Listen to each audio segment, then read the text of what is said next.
Well, look, it's I'm really humbled to have Krishna East Forest joining us or joining me this morning for the Warrior Within podcast. I feel I've known Krishna for quite a long time, a number of years, albeit almost entirely virtually. But it kind of really began when I joined the East Forest Council. I find it such a incredible space, and I love what you're doing there. But just to take a little backward step, man, just to orient us, I'd love to know kind of where we find you right now physically, and maybe where we find you in terms of kind of what's alive for you right now.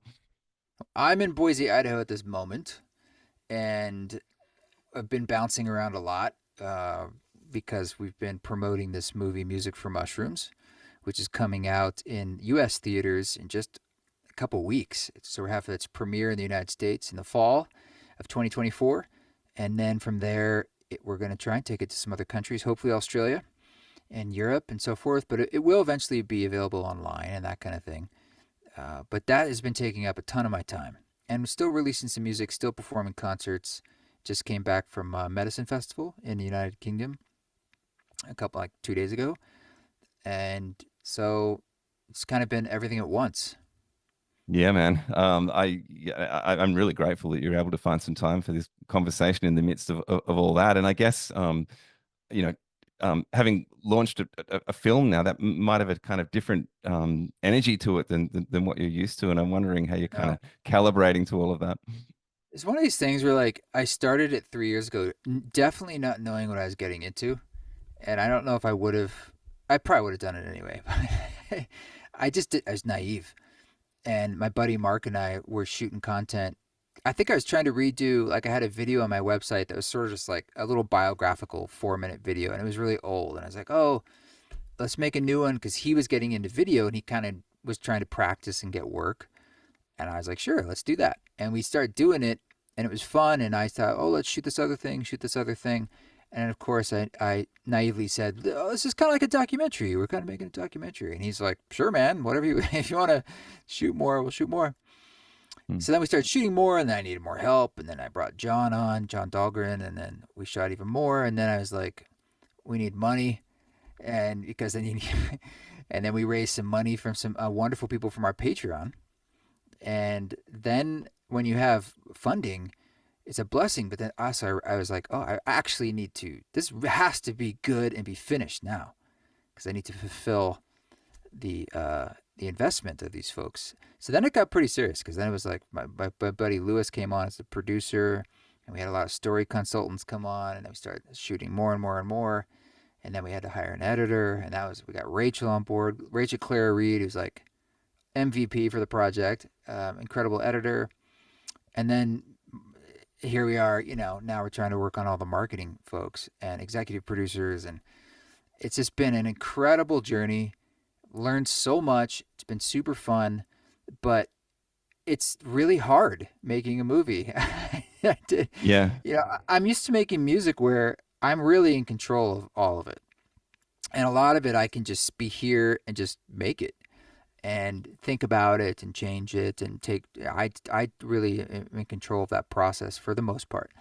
This was completely different where it's very collaborative, and there's people doing all these things that I don't know how to do and I can't do, and you really need them to do what they do. And then on top of that, um, telling a story and weaving it with picture and sound and words is tricky. It's so nuanced. You change little things. It's like a ball of yarn coming apart, and you're like, but now it doesn't have the right rhythm or feeling, or and that was a really fun creative challenge, but one that just tapped into lots of different aspects of my interest creatively. And I majored in film in college actually, and I actually wanted to make movies way back, and I let go of that dream because I thought it was so collaborative. I was like, this is too hard. It's a mess. And then I kind of went into solo music because I was a bit of a like, oh, everyone will let me down, and I rely on myself and control freak. So this is a beautiful way of coming full circle, kind of stumbling back into a process, and then one day finding myself being like, wow, look, you're making a movie and you wanted to do that, and now you're doing it and actually really enjoying the thing I like the most about it is how collaborative it is. And Yeah. so it's been really cool. Yeah, that's amazing, man. I was just all these questions were coming up in my mind as you were speaking, and then you kept answering them. So that was kind of nice. But it's what was most interesting to me to hear is it wasn't like 3 years ago you said, you know, I need to make a film and this is what it looks like. It was kind of this I kind of know, it was a slow, discovery. yeah, Yeah. organic kind of unfolding. Yeah, but I've had a message or sort of an ethos or North Star with the whole East Forest project that's been developing over the years, particularly through these ceremony concerts where I would be speaking a bit more and give introduction and a bit of guidance. And through doing that, I was sort of discovering my own process about, what I'm trying to do and how do I language that. And then, and so the film helped me coalesce that in a way. Like, how do you then show that versus tell that? And how do you cultivate a feeling of that? Because you could make a doc where people just talk about it, it's kind of boring. And that was something I had to learn about the whole show versus tell. And that's tricky. And we made a commitment as we were shooting it to shoot a lot of verite stuff, which is essentially like real life. Mm, And we also were doing interviews with people. So it's a hybrid where at times in the film we are talking to people, but there is this story, this verite story going through it. And there's this saying in the doc world, like if you go the verite approach, if it works, it's amazing because it's like, it's like you're seeing things happen, and that's the showing versus telling. If it doesn't work, meaning you didn't capture the right thing because you don't know, it's just real life, you have a very expensive B-roll, and it just didn't work. Now you have a yeah. bunch of B-roll that took a lot of time and money to shoot. And Mm. so when you're trying to put all that together, you have to use what you have, but you're trying to weave it into this. Sometimes there's interviews and create a story that makes sense. Like the person's not like, why are they where? Who are they talking to? Or what? Yeah, I imagine it worked. I mean, having watched the movie, I think it works beautifully like that. And I It especially does love, work, but it was yeah, it was a process to get there, and where it might make sense to me, and then some people would watch it and be like, "I get it," and some people watch it and be like, "I don't get it," and mm, you'd have to like read between the lines. I mean, it's crazy, man. I would send it to friends and people like all sorts of people. You watched, all sorts of people watched it, and we wanted all this feedback, and you'd look for trends because people would say different things, but if you tried to zoom out, you could see like I think like it'd be crazy. Like men are kind of saying this, and women seem to be saying this, and older people are saying this, and you would see trends. It was wild. yeah, that is, and also, me watching it is entirely. I'm watching it through the lens of actually knowing you, so that's an Right, and it was entirely difficult for different. me to find people who are really green, and I'd Yeah. also want to find people who knew nothing about this subject, that kind of Mm, thing. And that was mm. like somebody's mom, or I'd be like, "Have your mom watch it," like, What's the "Oh no, she's feedback gonna." there for someone who's, completely coming at this fresh? We found that people who know this world, they love it, or people who are whatever, so they really into it. I made the film to be a bit of a bridge to the people who are like curious, right? And because there's a lot of those people out there, I didn't want to just make it for folks who are already into this stuff. And so I've noticed for a lot of those people, they find it really intriguing and it's curious to them and they like it. It might not be as big of a like two hands in the air, like, oh my God. They're just like, wow, it's a lot of like, I never thought there was such and such to it. I didn't know there was that much emotion or that could be that powerful. You're like, it's a discovery for them. So I think Mm. it piques their curiosity. And I've heard a lot of people say, like, oh, I've been waiting for a film like this. This is what I've been wanting to send something to my mom or whoever, the skeptical friend. Like this is a really grounded, approachable, look into that world that is not very. It's not a lot you can argue with. It's just a good like you feel something. And so I Yeah. think for them, they're excited. It can be a bridge builder for them. Yeah, I think that's true. And particularly here in Australia, I mean, obviously in the last year or so, we've had some big changes in the legislation around the use of psychedelic medicine. So I think there's been a real burgeoning of interest, particularly from people who maybe aren't as close to it and kind of have become curious through just looking at the changes there. So I Yeah, think this really plays into that space very nicely. yeah, I hope so. So it's just been a wild journey, man, and I'm just excited to start sharing it with people. And the screenings we have done, it's been a real joy for me to be in the room. Like you're always just kind of doing it yourself, but to watch someone watch it for the first time. It's really Mm, cool. mm. I think just kind of filling in the blanks of what we're talking about here, we've kind of mentioned this stuff in terms of what the film's actually about. So I'd love to know kind of your definition of what this stuff actually is. I mean, inner work largely, but what does that even mean? It's just sort of saying like our introspection, psychedelics. I mean, the film's about psychedelics and music and community, and like, is this valuable today, or is it like part of the answer, perhaps, for us to thread the needle to get through this thing that we Mm, find ourselves in as a people, as a society? mm, That's the exploration of the movie. But this is a time of introspection, and I think that is the calling of this time, in this spiritual emergency that we find ourselves in. mm, And I believe that that is an invitation.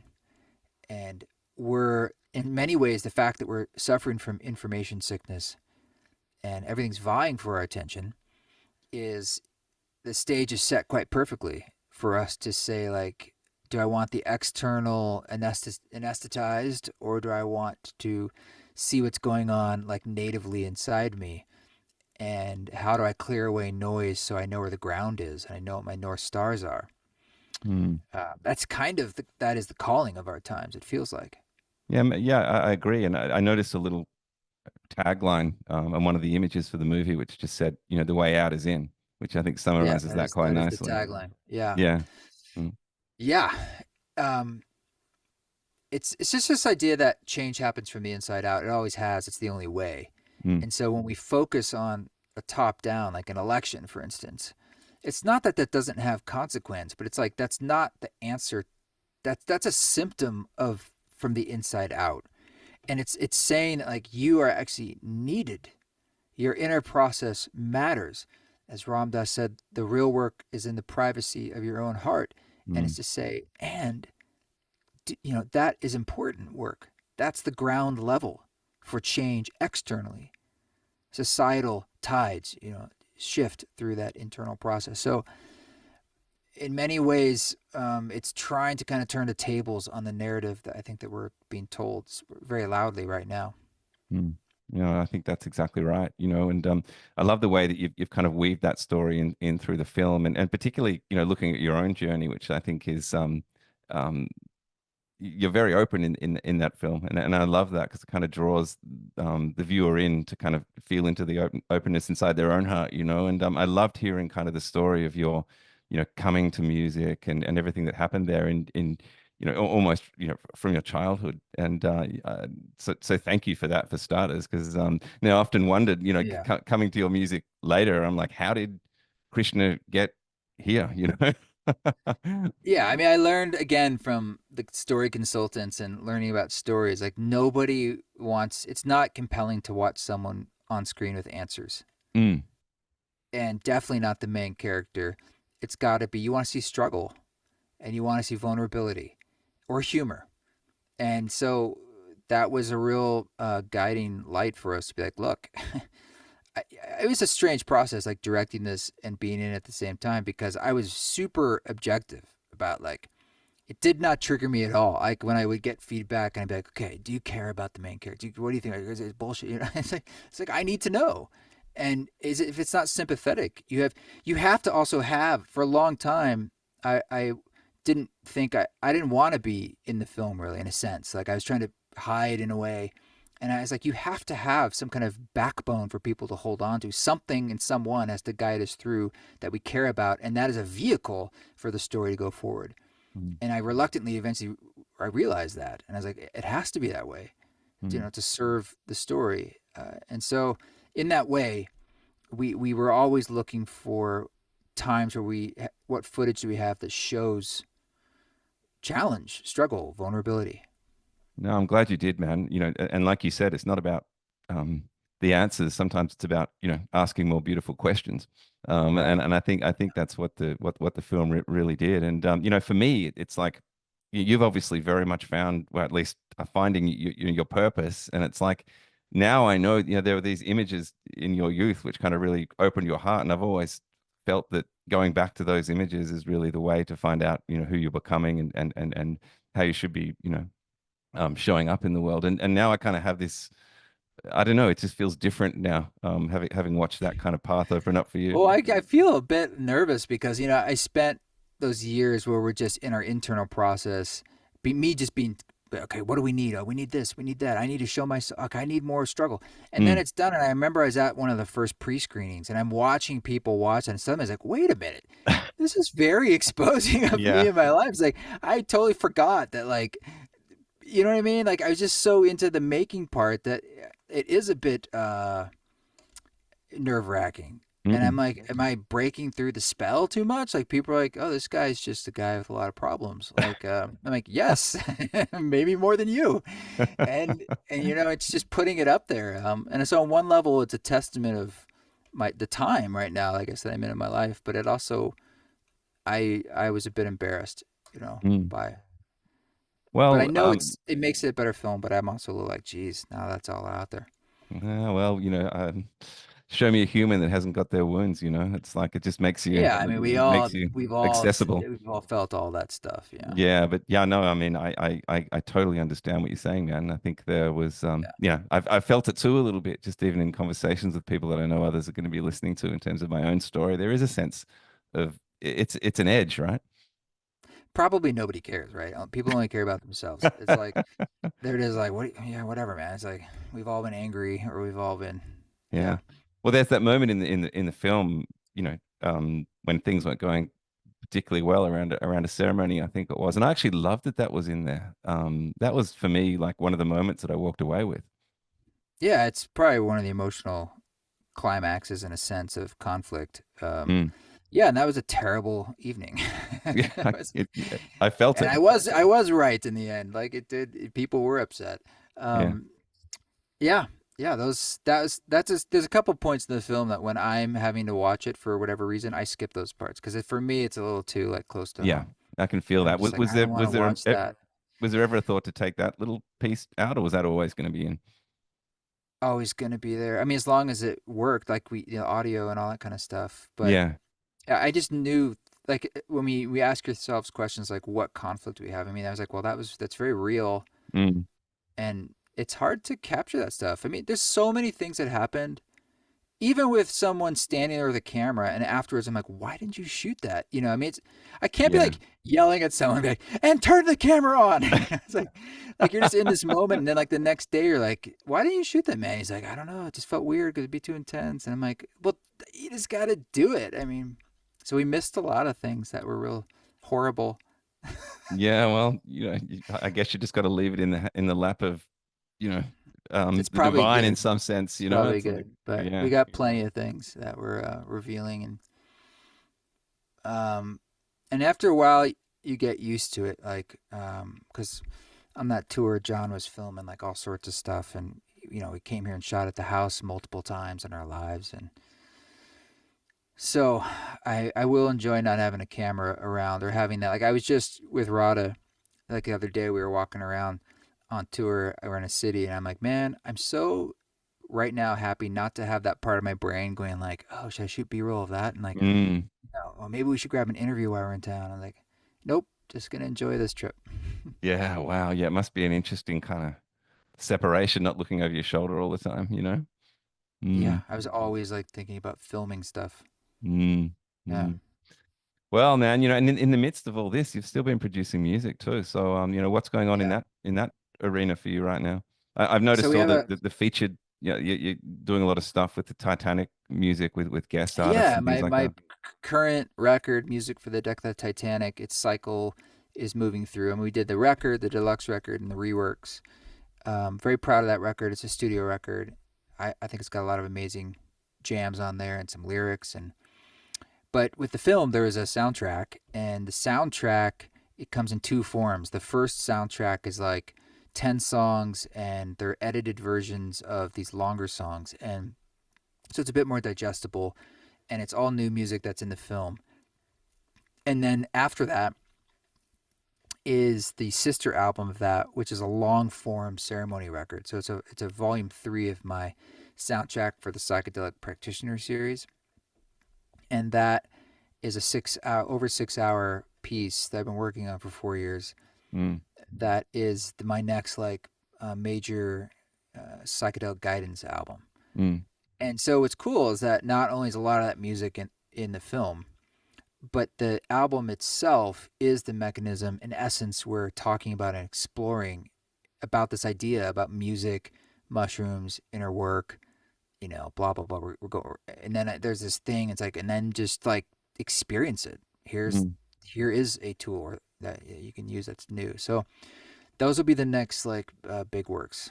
mm. So do you see that next piece as a I don't know, sequel to Music for Mushrooms? Is it something that sort of stands Yeah, aside and is a little bit different? yeah, because that was volume one. This is volume three, and Oh, volume okay, two right. is So an yeah, album called In. yep. That's 2 hours, and Mm, so this is like the third. mm, And they're all songs that were recorded and improvised in ceremonies.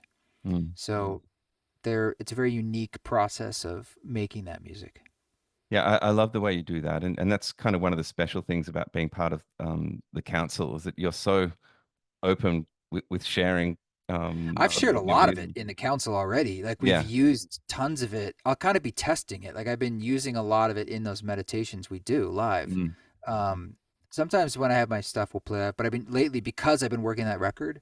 One of the challenges of it is that the pieces it's such a long record that it's just very difficult to like work on it as a whole. It's almost impossible. You're just always working on parts. mm, And so you also want to listen to it and experience it in different shapes and sizes. So it's one thing for me to work on it here. It's another thing to like when I bring it in and use it in the council, I kind of hear it differently, and I'm seeing responses and hear responses, and so mm. that's helpful too. Yeah, but I love the fact that for us as participants, we're almost part of the process, in terms of Oh, what's working, what's 100%. You not guys give me working. feedback. I see like, oh, this one's clicking, or like, Yeah, yeah. um, I'll probably share the whole thing on there and ask you guys to like journey to it and like let me know how it goes and Oh man, that would be in a due time for sure. yeah, no, that'd be a privilege. And I guess, it's interesting. This might be kind of a clunky connection that I'm making, but I feel like in terms of your vulnerability, you don't. I love you as an artist in the sense that you're happy to just put stuff out there and see what sticks. With a group of people, even though it's a smaller group of people, where it's never just always the finished, perfect, precise product. You But know what I that's mean? what I love about Patreon is like Mm, I was just talking about this with this other artist today actually. I was like I said because it's a smaller group and it's not like on the wide internet, you have mm, this freedom to feel like, well, it's not like for all time this will be searchable, and yeah, it gives me the freedom to share all sorts of things that I wouldn't otherwise because I'm like, oh, it's not done or blah blah blah da da da. It's like no, it's okay. This is, and I like having an outlet. Otherwise, a lot of that stuff would never see the light of day. mm, And I love that I can share it somewhere. I do a lot of live stuff. Like if I go, like I just came back from these dates in the UK, and I'm like, I was just today, like, okay, there were a couple cool moments, and I want to go find them, and I'm looking forward to like sharing it with Patreon. yeah. That's so The cool. whole Yeah. excellence ceremony, I'm like that. I wouldn't be surprised if that turns into something else in the future. But I just put the whole thing on Mm. Patreon. Yeah, no, that's so lovely. And it is kind of sharing a part of yourself too, because I'm sure there are many artists out there who just wouldn't, that maybe that same sense that you felt about being vulnerable about your growing up and some of those moments might actually apply to certain artists as well, where they just wouldn't want even a small group of people seeing something that was a bit unfinished or they're not quite sure what to do Yeah, with. maybe Or, it yeah. is more and more though. People are sharing, and we're also all trying to find ways to diversify. Mm, And it's a crazy world in the music business. So I think we're just looking for ways to have more direct experiences with communities and break down a lot of those walls. yeah, yeah. Well, I again, circling back to where we began with the council, I think what you're doing there is really unique and really special because it's not just about the music, it's also about the sharing and the community that happens around it, and the way you're kind of Oh, like able to, 100%. yeah, and the way you're kind of able to kind of draw on what's going on for people in the moment, a bunch of people, and then something creative kind of appears from that. It's quite I love it. It's nourishing for me too. Um, we have a nice little hearty group there, Mm, and it's been fun to track some people like yourselves over the years too. That's just a real privilege. So yeah, I know it's funny. I was like a little gift out of COVID, I suppose. It's mm, not something I was considering before, and I mm, only really the main reason why I've kept it going is because I find it it seems to be useful for people to just to have some shared witness and be in that process tracking together. And I'm like, that helps me be like, all right, this is sort of not just about me. It's I'll keep it going. Yeah. And we somehow seem to keep scheduling it every month. I find a spot that I can Yeah, fit it man. in. Amongst all of that, to keep showing up for that is quite something. It's obvious, that it's important to you, and that resonates Yeah. in what happens in the actual space. Yeah. Yeah. Thank you. Mm. I feel like there's a couple of things that I want to ask you just to kind of fill in the blanks for people a little, because I know that you obviously there's a relationship there with Ram Dass and the work of Ram Dass, but I don't think I know where that originated and how that kind of became part of the path. Was there a moment or? I mean, he was part of my path just as a teacher, from Mm, afar. And then mm, I think in 2018, I reached out to his organization, Love Serve Remember. I just pitched him the idea. It was the right time, right place, where I think other people had been pitching similar ideas. And part of my process was like I wanted to use other voices and feature them in the album. And so that, and I'd done some spoken word stuff in my work before. So I mm, had something to point to, mm. and thankfully they said yes. And then I went out there and recorded with Ram Dass in the summer of 2018.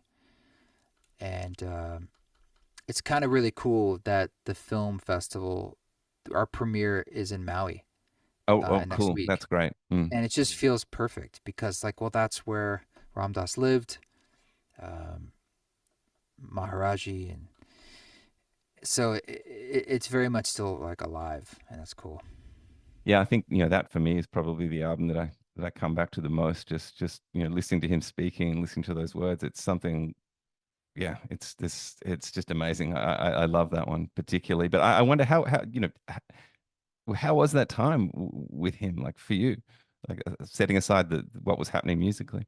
It was awesome, and it was nerve wracking. I mean, at Yeah, I first I was bet. very nervous. Mm, I was very nervous, and I didn't know anybody in that world when I first went out there, and I kind of kept thinking it wasn't going to happen from either from his health or they would just change their minds. They were like gatekeepers as I got closer and closer. And Dasima is the last one, and she was like his day to day, and she's pretty tough. And I remember when I got there, I basically had that was the last person I had to work with or convince. And she was very sweet. And actually, it's cool because like when we're going back to Maui all these years later, we're gonna stay with Dasima in oh, his old cool. house, Yeah. and it's now called Hanuman Maui. I believe it has a website. Yeah. It's a nonprofit, and you can Mm, go there. And it's his study is just how it was when I was in that room. That's what I've heard. It's the same with all the books and the pictures of the cats and Maharaji and his recliner next to the window. mm, Um, so it was really beautiful.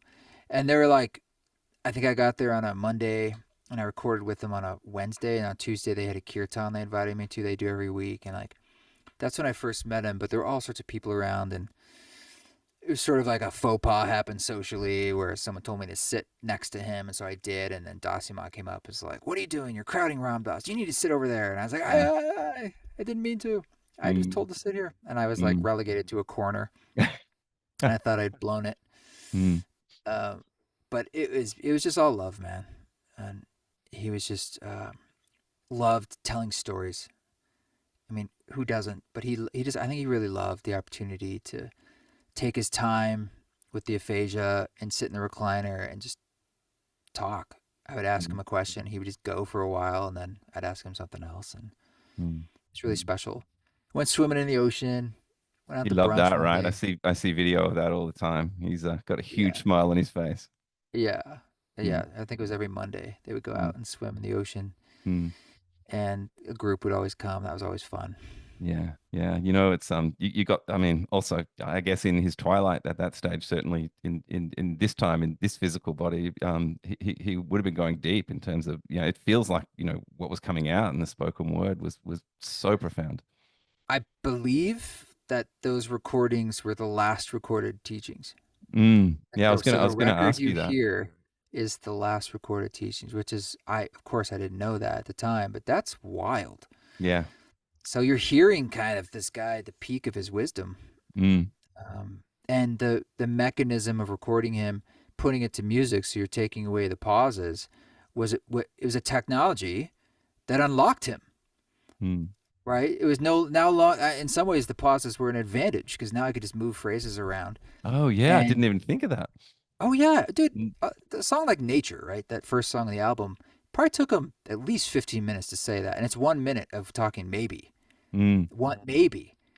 And when you're in there listening to it, you're kind of trying to follow along. Like, where is he going? But in his mind, he was tracking all of that. And when you listen to it in the music, it's just this beautiful little micro teaching with like the poetry at the start, almost a little joke in the middle, and then wraps it up. He did that time and time again. I mean, I think he did that, might have been that song. And then afterwards, I was just like, and he finally finished. And he looked over at me with this grin, and I was just like, mic drop. This guy's like, oh my God. And I said, that is so perfect. I said, that is perfect poetry. It's so perfect. And then he laughed and said, perfect, perfect. And was laughing. And that became the song Perfect, Perfect. That was just him laughing at me, telling him he was perfect, which he thought was Uh, hilarious. that is really cool. Thank you for sharing that, man. And I imagine there's still some stuff it's which is still on the cutting room floor or in your archives, which is Not much. not much. Uh, No. there was one song that was it was so garbled. He was having a hard time about his LSD story. We didn't quite get all of it. So that one's probably the only one. Right. And everything else I used almost everything I had. Like it Mm. was also cool that what I had was pretty much exactly 13, 14 songs, and Yeah. that was like a very complete album. So that felt very like this is what you were given to work with. Mm. And that's how I like to work. I don't like to decide. It was like this is what I have. This is what he said. Yeah. Yeah. Wow. Does that kind of stand um above in terms of the most special project that you worked on or I mean, sure. yeah. Collaboratively speaking, it was a big project 'cause it's a whole album. Mm. And of course, the piece that then a couple years later John Hopkins did that I worked on a little bit, Yep. "Sit Around the Fire," which is Ram Dass as well, Mm. has been also very special. Um, but yeah, sometimes collaborative things like that. I did a collaborative record with an artist named Peter Broderick, and it's an Yep. album called Burren that was probably like a peak creative experience for me. I've never had an experience like that where music just flowed out one week in Ireland, and everything you hear on the record is what happened for us in the order it happened. Mm. It was just unheard of. And So so tell me how that worked. that's magic, you Yeah, know. so what was the sort of seed for that? You guys just went out and Peter, so we both grew up in Oregon but didn't know each other, and I was a fan of his music actually. And actually this is connected to Ram Dass. And then I wrote him like, I don't know, 15 years ago, just as a fan, like an email being like, I think your music's amazing and like you inspire me. And he wrote me back, which is rare, and just said, thanks and blah, blah, blah. And because of that, 10 years later, when I was doing the Ram Dass Reworks album and looking for artists to do remixes, I remembered Peter and I was like, I have his email. And so I emailed him and he wrote back and I said, you want to do this? And he did a rework. And then we did a couple podcasts, got to know each other. And then I had a gig in Ireland and I told him and he says, well, that's where I live. And he's like, why don't we do some recording? And so we decided to rent this house on Western Ireland out by it's a place called the Burren.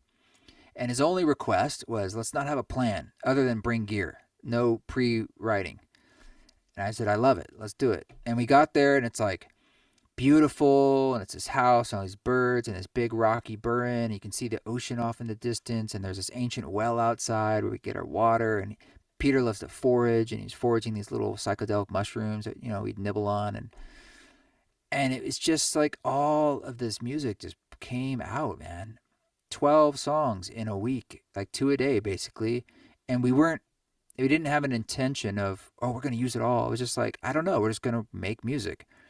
And then when we were done, it just seemed like it all worked. And I've never, normally with an album, with Titanic album, I don't know, I wrote 50, 100 songs, and you end up with 10, 12. So you're hearing a real moment in time, and I feel like the land spoke through. mm. Literally, like you can hear the birds and all these things, and metaphysically into that music. And Peter's so talented. He plays everything. He plays beautiful violin and guitar and drums, and it's just a really stunning work, and I think it sounds cool. I did the engineering on it and mixed it with him, and I'm just proud of it. And I Mm. don't think a lot of people have heard it, and I just think it's a really wonderful listen. Yeah, well, I mean, I have obviously because I in the council, got spoken about often. So, but I'm definitely having heard what you just said. Then going to go back and Dude, listen that again with first new song on ears. that record is one of my favorite. And Really? when I just played in Ireland like a week ago, Peter, um, I asked him if he wanted to come on for the encore, and we played that first song. And Oh, as soon nice. as we started playing it, I was just like, oh man, this. It's called Reunited because it felt like two like souls, and we didn't know it. And it's quick story.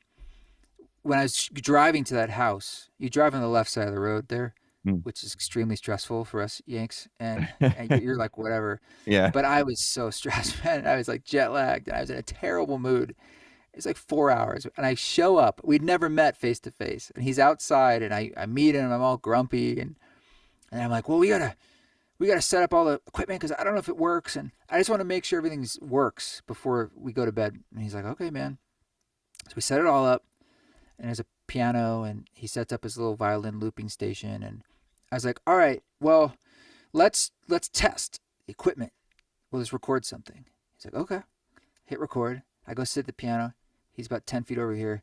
He starts making exactly what you hear on the record, that violin pad. And I remember listening to headphones, and immediately just that first chord, we had no plan. And we played that song one time, Wow. whatever it was. And I remember when it finished, looking over him, and I was like, oh my God, dude, this is going to be something special this week. And my mood was completely different. It was like a total release. And that was the beginning. And Yeah, we played it man. once, and you can hear it as the first song on that record. It's just reunited. It's simple, and it takes its time, but you can hear in it a kind of like gentle, loving wisdom, sort of singing to myself about, hey, calm down, you know, just it's medicine. Yep, that's the word, medicine. I can't help but think, you come from one agitated state, and then there's this, there's a lot of things going on there. It's connection with another human being, it's music, it's Yes, collective creative expression, and all of a sudden, almost in an instant, you're just in a whole different place. Mm, yeah. Music is magic, mm, So yes, to answer your question, there's the Ram Dass album was definitely been a peak, and I still play a lot of those songs live in different ways, mm. and it's been a highlight on the journey. Yeah, for sure. And then something I'd say to Byron as well is I'm a huge fan of David White, the poet, and he does a lot of Irish walking tours in Ireland, and he speaks Oh, about does the he? Burren. Yeah, and he speaks about the Burren, Oh, and cool. and for me, I didn't know about this place only through his words, but I kind of, that was it. And then so when I listened to that album and understood a little bit of the history, it was like all these different pieces coming together for me. It was quite special. Yeah, Mm, Ireland is really so cool, man. The people are really amazing, really warm and grounded. Great audiences in Ireland. I've loved every show I've played there, and I mm. look forward to more. Yeah, well, we hope to get you back in Australia. So, because Me that too. I first met you, I don't know how many years ago that was in Melbourne at one of your ceremonies in Melbourne. I can't even remember when that would have been. It was 2020 because 2020, I wasn't it? remember when I flew back. It was February, and there were a couple people wearing a mask. Like Ah, it just started in China, COVID, and I was like, "Look, wow, look at that!" And I remember like going through the airport, and there were like some concerns about like fevers and temperatures. mm, It was February, mm. um, so it was. And then I thought I was gonna come back the next year. Yeah, It's I like, oh, remember do we this we every year. yeah we shared a couple of emails on that, and it didn't eventuate. But man, I'd love it to have you back here. So I don't know. It's probably a bit hard to kind of look into the crystal ball at this stage. But so some of the sounds on some of your tracks are actually some of the nature sounds Yeah, good they're up ear. around my area. What, right? Yeah, you're right. Totally. We went up to Dunin and Byron Bay, and got some really amazing sounds. And I think I also went to this park that had all these kangaroos outside Adelaide, and they had amazing birds there too. To me, all the sounds were so foreign because they're Yeah. like crickets I haven't heard before, and like all these things. I'm like, what is that? And obviously, all the ocean. We had a great time. Yeah. Um, it's a lovely country. I don't know if I'm stretching too far, but are there one or two song titles? Like I'm just thinking if anyone Australian who's listening and can you remember that actually have the native sounds of here on them? Can you remember song Gosh, titles? Probably not. because I've used them a lot, you Oh, know. So I okay. mean, Right. They're sprinkled particularly, I everywhere. think if you listen to the ceremony stuff, I'm 100% they're in there. Mm, That's where I use more of it these days. Is a little less in the studio work, and but I use it a lot in the medicine world because it's just so effective and useful and helpful to have that kind of the chaos of nature, and it's a wonderful glue weaving through the music. mm. And it actually kind of brings me back to the film because there's some lovely moments in the film when you're out in the field. That's my favorite scene. Yeah, there's a field recording music making sequence right in the middle ish, and it's a great break from talking and that was actually something we added in late. I was inspired by a film called Coda about Riichi Sakamoto, and he's a wonderful composer who passed away a few years ago, Japanese. And there's a great documentary on him, and there's a lot of moments like that in the film of just that, like watching him gather strange sounds and making music. It's very patient, and I was like very inspired by that. I was like, Mm, yeah, we need that. We need something that shows again that process versus talking about it. mm. Where were you when you you might have said in the film, I can't recall. Where That were you? moment, that Yeah. that was just here in the hills outside Okay. Boise. So Mm, yeah, that was fall, and so it's normally a ski kind of area. Up, it's about 30. It's not far. I mm, just wanted to get up in a forest, um, and yeah, it's just up the hill basically. mm. Wow, man. And so, once all the dust settles on the film, the next thing is kind of what polishing off volume three. Is there some other things in the works that you could speak to? Well, I am polishing that off. I'm almost done with it, the mastering, and Mm, then we have to figure out artwork and all that jazz. But mm, there's a lot of extra content with the film. So there's going to be soon an opportunity when you go to musicformushrooms.com that you could watch like all the interviews or lots of musical tools and meditations and talks. So it's like a deep dive education wise and experiential. So I have to finish all of that, and that's almost done. Um, but I haven't quite been able to the next direction of like my next studio work. I'm not sure. mm. And even like this ceremony album I was referencing that's coming out soon and the soundtrack, I do know in some ways it's going to be my last because, or at least in that way, I feel like I've wrung out the towel on that particular process many times now, and each time I'm still kind of surprised by what comes out, but I feel a yearning for a new approach, and I don't know what that is Right. or how that will look.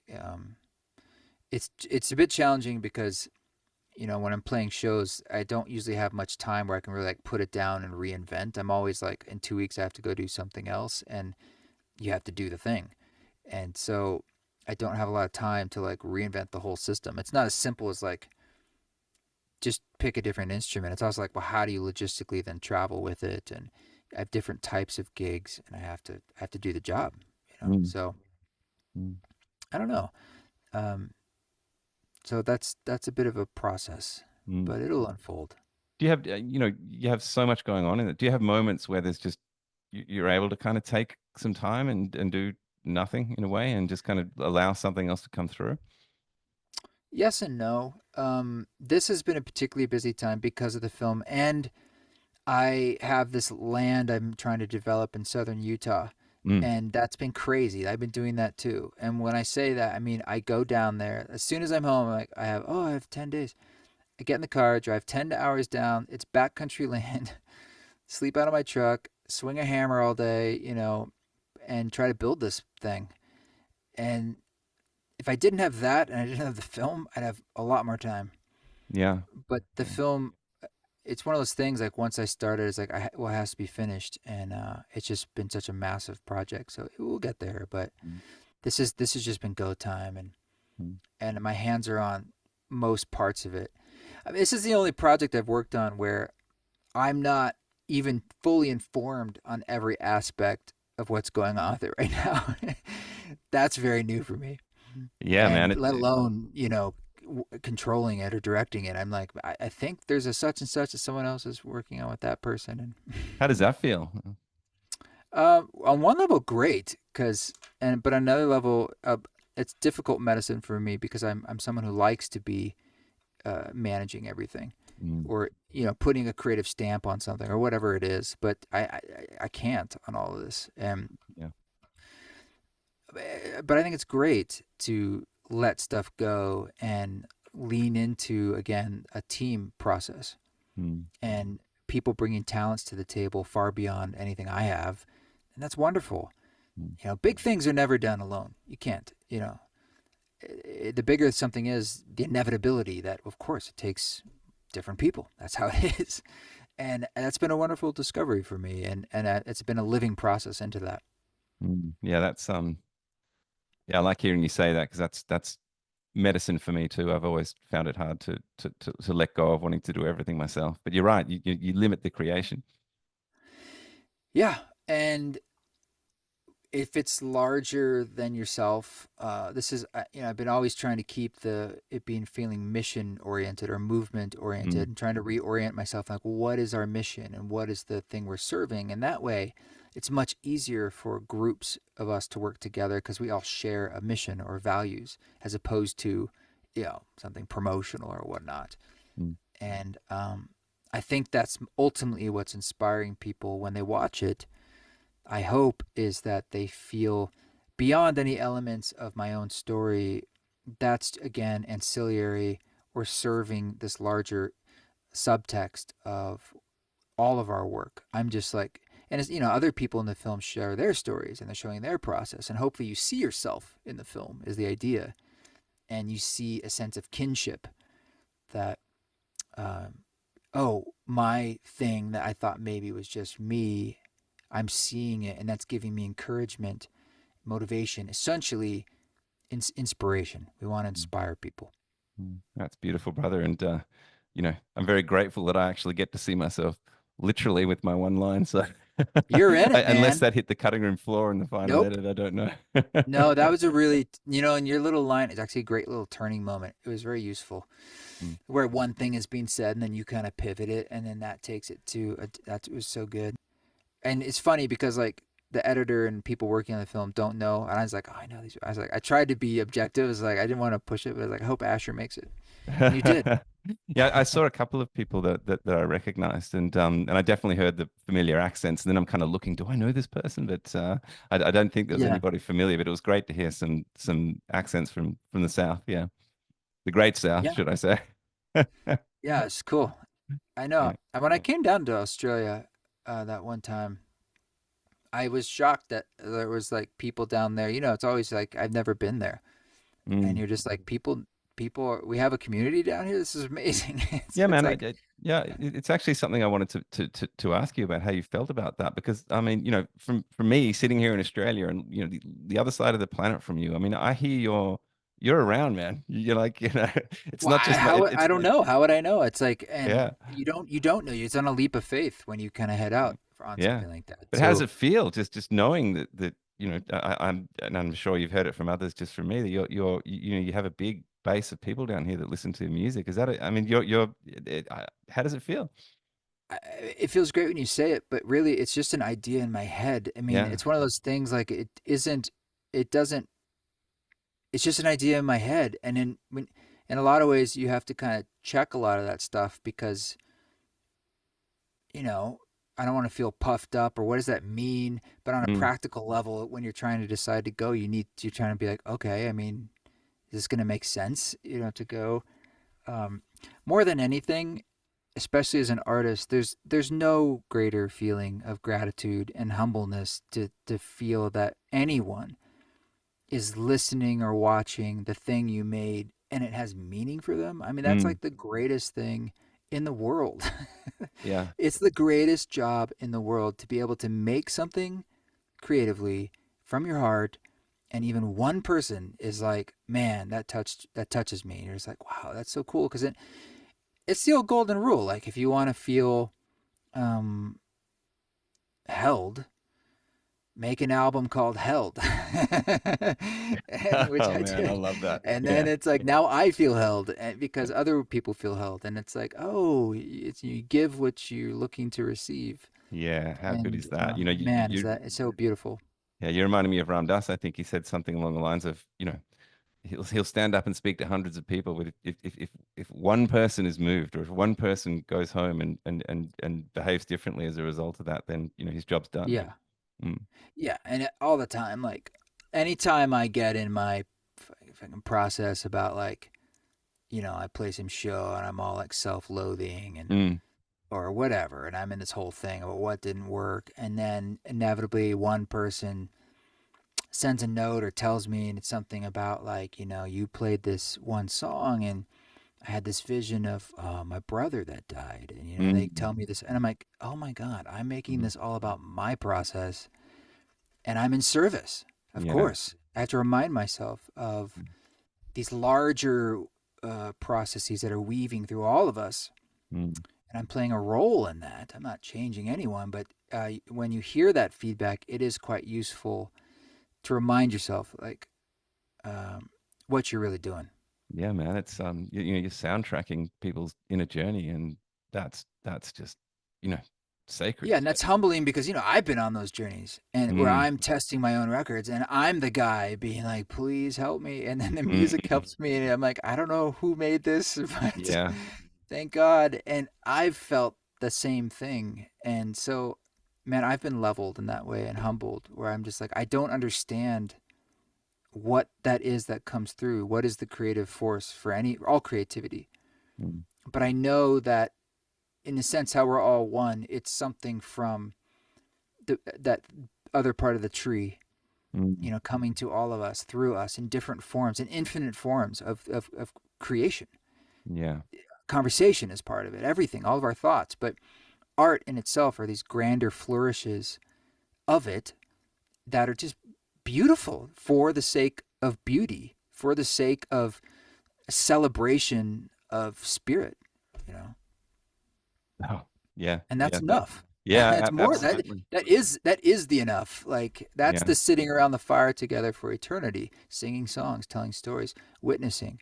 That's all there is. Yeah. I think yeah, I don't know if you know the mythologist Michael Mead. He talks about song as it carries the burden that we can't carry alone. Yeah. Michael's great. Had him Mm, on the podcast a long time ago. I should yeah. reach out to him again. Yeah. And that's which has always stuck with me that, this is too heavy for me, but the song can carry it. Yeah, that's Yeah. beautiful. I really hope and pray that we have a future where music continues to play an intentional, useful role and it Mm, doesn't just get washed out. It yeah. will. It will continue to be important for us to hear things that were hard to create by humans. Mm. I hope we will not lose sight of the value of challenge and listening to something that was difficult to make. Yeah, it makes sense. Well, thanks, brother. Look, I really appreciate this conversation so much. I know, you've got a lot going on at the moment, and to take a moment out to step to the side and have a chat with me, I'm really honored. So thank you. I wonder just, handing it back to you for a sec, like what's the best thing to do for people to kind of find out about the film, everything else? Musicformushrooms.com Mm, or eastforest.org and sign up, join our journey, share your stories. It's going to be a conversation for a bit of time. And I think we're going to share a lot more content on social media that's not in the film. We shot so much stuff, 200 hours of footage and amazing conversations and moments. So there's a lot to share and discuss. Check out the council on Patreon, patreon.com/eastforest if that interests you. And go to your local theater, call your local theater and say, hey, I want to see this film there. And that'll help us get it to Australia or anywhere in the world. And there's even a little feature right on the front page of the website where you can request a screening, and we're keeping track. And then it helps us know where there's kind of some heat, and it would be a good place to try and make it happen. mm, mm. Because seeing it together in a group is special. It really is, and it's the best sound and the best picture, and it's that in itself is an experience to be with a group, feeling together and feeling community. So we really want to lean into that while we can. Mm, mm. Well, thank you, brother. it's just an honor being connected to you and knowing you're out there doing your thing and you know the fact that your music's there for me anytime and I love that, man. So thanks again. Yeah, thank you for the support over the years, and I'm happy to be here.